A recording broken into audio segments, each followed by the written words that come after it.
back with People, Politics, and Power.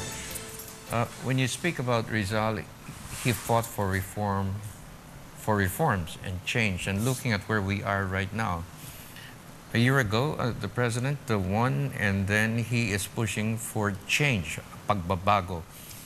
How do we reflect on Rizal's life and look at where we are right now, where we want to change for the better to ensure that the ills of the past are not repeated again? Okay, isang nakakatuwang lesson na maaari nating malaman kay Rizal.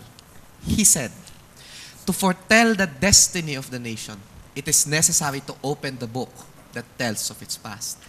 Paano mo susolusyonan ang mga problema ng bayan kung hindi mo pinag-aaralan kung anong ugat? That's why mahalaga ang role ng history teachers, ng kasaysayan, na itama, na ipakita sa atin, ano ba tayo noon? That's why we must be serious about the study of history, because Rizal said, if we do not love this subject, if we think this is boring, if we think this is irrelevant, or we make it irrelevant to the kids, then hindi tayo uunlad. Kaya, ano ni Rizal? Ano yung lesson na makukuha? Anong lesson ang sinasabi niya? With the new men that will spring from her bosom, the youth, and the remembrance of the past, kung malalaman lang history, what will happen? And we will become free once more. Like the bird that leaves his cage, like the flower that blooms in the open air, we will recover our good old qualities which we are losing little by little, and again become lovers of peace, gay, lively, hospitable, and fearless. Mag-ugat sa ating sariling values. Huwag mawawala yung values na yun. Rizal's breed maybe in this time is something rare, no? But when you look at the horizon, with the kind of politicians we elect into office, what is lacking with them which they should reflect on and look at what Rizal did for his country? Siguro yung lumabas sa comfort zone at mahirap na yun eh, no? Sabihin ko, lumabas sa comfort zone nila at talagang isipin nila, kung ito ay mga kongresista, talaga bang bayan ang makikinabang rito? Ba? Ayun eh, talagang malasakit sa bayan natin. Umaasa naman ako no, na nasa pamahalaan natin yan. At sa mga susunod, sabihin ko sa kabataan ngayon, na sa susunod na mga na taon ay sila naman ang mamumuno sa ating bayan, ay sana no, maging idolo nila. Makita nila talaga no, ano yung mensahe ng buhay ni Rizal. Tsaka Jobal, long-term planning, visioning. Yes, oo. Yun yung pinakita ni Rizal eh. Alam niya yung nakaraan, alam niya kung ano yung gagawin. He can predict what will happen. Plan A, Plan B. Alam niya nga sasakupin tayo ng Amerika eh. Nabanggit nga. Oo, nakita na niya yun. Alam niya yun. So long-term planning, visioning.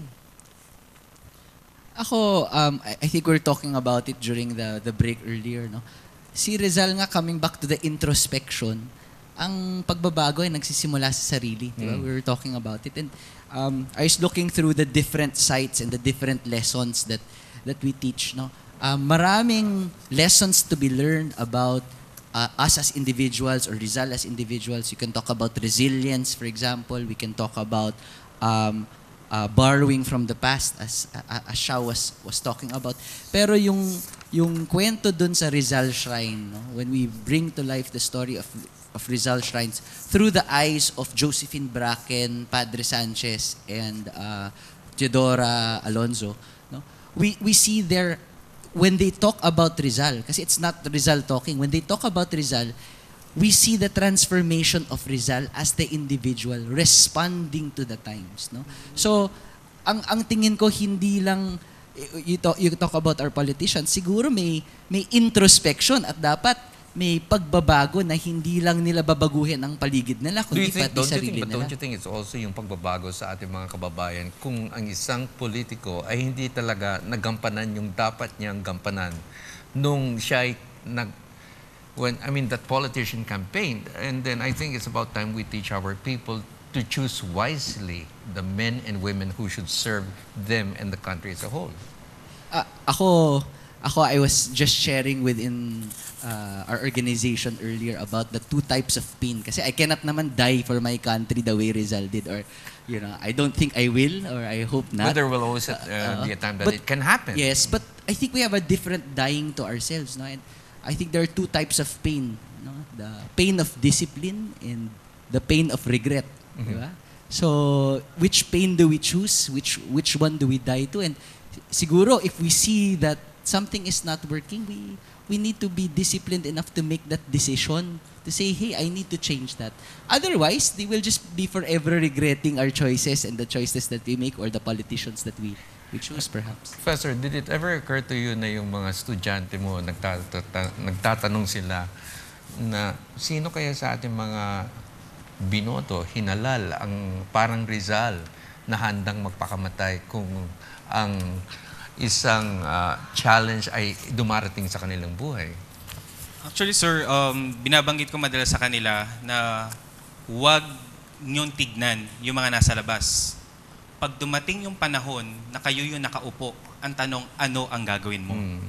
So, sa akin kasi mahalaga yung paghulma mo sa kabataan hanggat sila ay natututo, nag-aaral, dahil darating yung panahon na sila na yung mauupo doon sa mga posisyon na yan na halal ng bayan. Pero kagaya nga nung tinatanong yung sir, kung sakali man na tanongin sila, ito ba mga politiko natin, sino ba ang karapat-dapat sa kanila? Isa lang ang lagi kong binabanggit, pag-aralin ninyo ang kasaysayan ng individual na taong ihahalal ninyo, aralin nyo ang buhay upang sa gayon ay makapamili ka ng maigi kung sino dapat yung karapat-dapat sa posisyon. A final word from you, Professor. Rizal, in all of us, how would you want your students or our people to live the memory of Rizal to make this a better nation?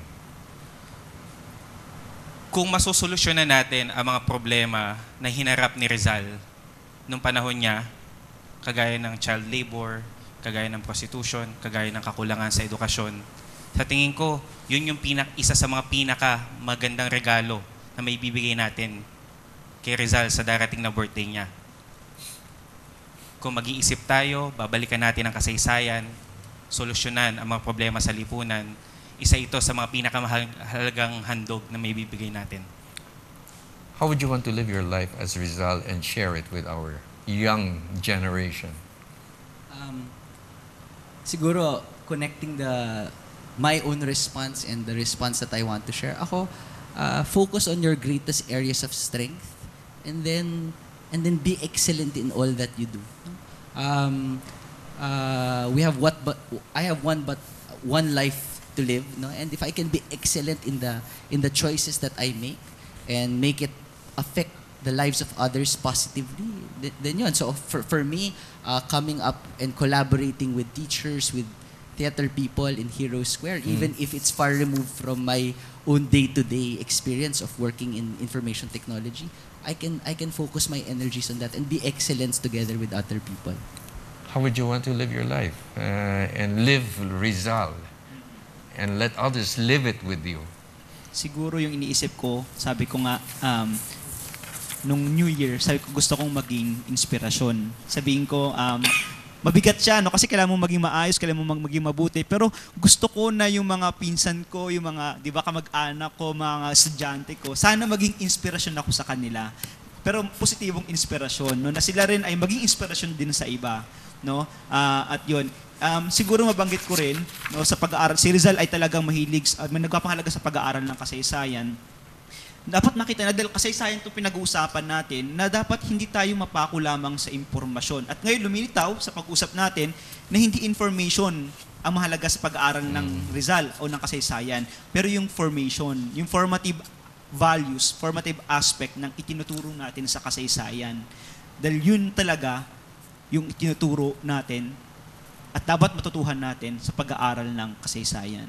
You know, you've chronicled the best and the worst of times of this country and how we have seen the goodness in the Filipino and the greatness of a man like Rizal. How would you want to live your life and how would you want your countrymen to live their life to ensure that maybe 150 years from now, the problems that we face is far gone and we become a leader or a model for the world to come in the future? Some critics of Rizal say Rizal is obsolete. So, anong pwede nating sabihin? Ang goal is to, according to Renato Constantino, is to make Rizal obsolete. And how will he become obsolete? When all his dreams for the country are already, fulfilled in all of us, in the hearts of people. So, paano ko gagawin yon?